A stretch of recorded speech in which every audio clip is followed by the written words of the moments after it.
The host of the #1 late-night show in America found out he was canceled while lying on his office couch with a sock over his eyes, resting before that night's taping.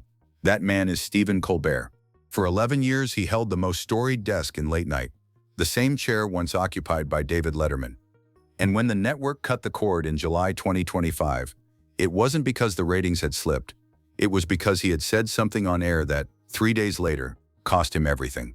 By the end of this video, you'll understand why Colbert himself believes the cancellation may have been the best thing that ever happened to him, and why that story starts not in a television studio, but in a cornfield in Charlotte, North Carolina, in 1974. Charleston, South Carolina was not where you would have predicted a television icon would emerge. Colbert was the youngest of 11 children, a large, devout Irish Catholic family, anchored by a physician father and a homemaker mother. He was the youngest by several years. On September 11, 1974, Stephen was 10 years old. His father, James William Colbert Jr., and his two brothers, Paul and Peter, boarded Eastern Airlines Flight 220 in Charleston. The boys were heading to boarding school in Connecticut to begin the school year. 3 miles short of the runway in Charlotte, the plane struck a hillside covered in cornfields. 72 of the 82 passengers were killed. James Colbert and both his sons were among them. His 8 other siblings had already left home. In a single morning, he went from being the youngest child in a family of 13 to the only child left in the house. He later told GQ, "I was left alone a lot after Dad and the boys died. It was just me and Mom for a long time." He withdrew into books, fantasy mostly, Tolkien, worlds with clear rules about good and evil, where loss had meaning and courage was still possible. He didn't fully feel the grief until college, he said. "Then I was in bad shape. I was just so sad about it." The loss didn't break him, but it rewired him permanently. And if you think that was surprising, stay with me, because this next part is why the whole story matters. Comedy wasn't an escape from the grief. It was a way through it. He transferred to Northwestern University, discovered improvisational theater, and found Second City in Chicago, the same troupe that launched Tina Fey, Steve Carell, and Mike Myers. He auditioned for Saturday Night Live twice.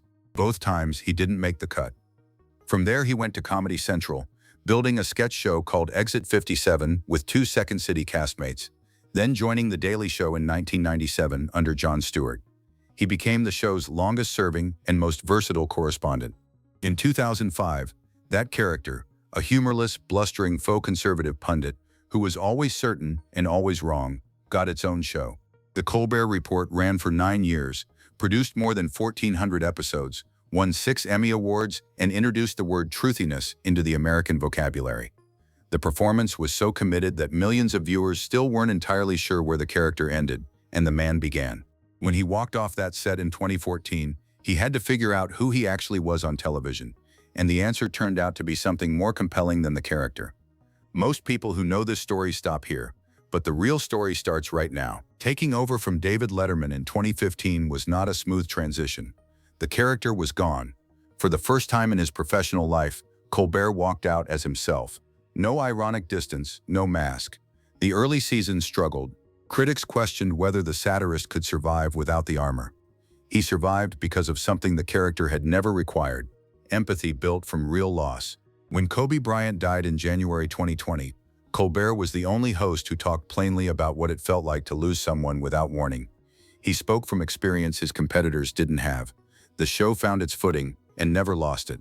By his final season, The Late Show had been the #1 rated late-night program in America for 9 consecutive years. In September 2025, it finally won the Emmy for Outstanding Talk Series. After more than a decade of nominations, 2 days after accepting that Emmy, the phone call came. What happened next is the reason this story spread across the internet. It was a Wednesday evening in July 2025. Colbert was on his couch before the taping, resting, a sock over his eyes. His manager called. "I sat up," Colbert recalled, "and I said, 'I'm sorry, I'm awake. Could you say that one more time?'" The Late Show was being canceled, not restructured, not handed to a new host, retired entirely. End of the current broadcast season, May 2026. The next night, he told his studio audience. The crowd responded with sustained boos.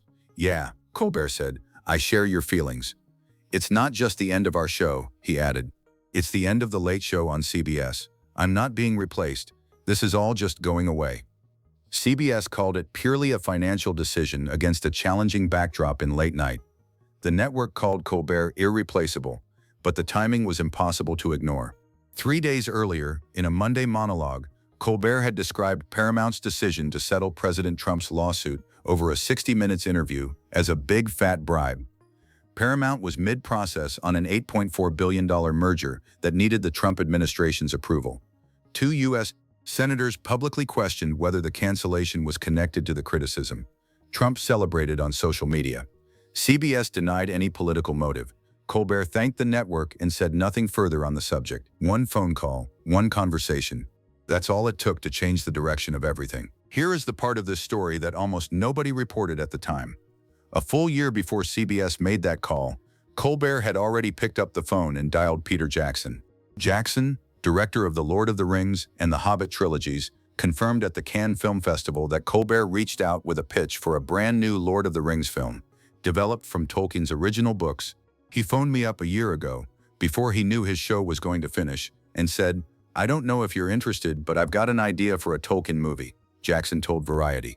Colbert had worked on the idea privately with his son, screenwriter Peter McGee, and eventually with Philippa Boyens, co-writer of the entire original Jackson trilogy. The working title, The Lord of the Rings, Shadows of the Past, set 14 years after the passing of Frodo Baggins. At the time, Colbert told Jackson he couldn't write a major film while running a nightly television show. He shelved it. Some day arrived faster than expected. Jackson said the project helped Colbert process what was rather shocking. His summary of the situation was direct. One day he's going to be a late-night talk show host. The next day, he's going to be a Tolkien scriptwriter. The boy who grieved into Tolkien novels had found his way back. At this point in the story, most people walked away. What he did instead is the part nobody talks about. In the months between the cancellation and the final episode, something shifted in how Colbert spoke about what he was losing. In an interview with People magazine, he said this, "You can't do this forever. Who knows, maybe CBS saved my life. Because it takes a lot of bone marrow to do the show every day. And now I'll be stepping down with enough time, enough energy to do other things that I want to do." Bone marrow, the language of something extracted at a cellular level. Every night, for 11 years, for over 1,700 episodes. He described his final months at the Ed Sullivan Theater as among the most meaningful of his career. Steven Spielberg, Bruce Springsteen, and David Byrne were among the guests in the final week.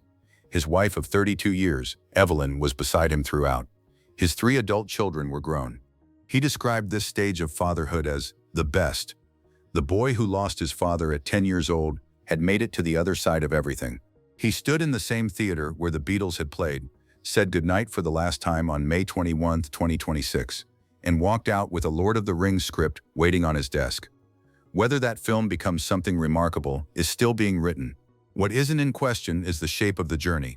A man who survived the worst thing at 10 years old by retreating into fantasy novels, spent 5 decades making people laugh for a living, and ended his television career by going back to the books that saved him first. There is a version of this story where a man loses the biggest job of his professional life under suspicious circumstances and never quite recovers. That is not this story. Stephen Colbert walked away from the Ed Sullivan Theater on May 21, 2026, and walked directly into the project he'd quietly wanted to make since childhood. Whether CBS pulled the plug for financial reasons or political ones, the result, for him, may have been the same. Shadows of the Past is in development now, co-written with his son and the woman who helped write the original trilogy. What comes next is genuinely unknown. But the question worth sitting with is this: do you think CBS made the right call ending The Late Show, or did they silence one of the last honest voices in late-night television? Drop your answer below.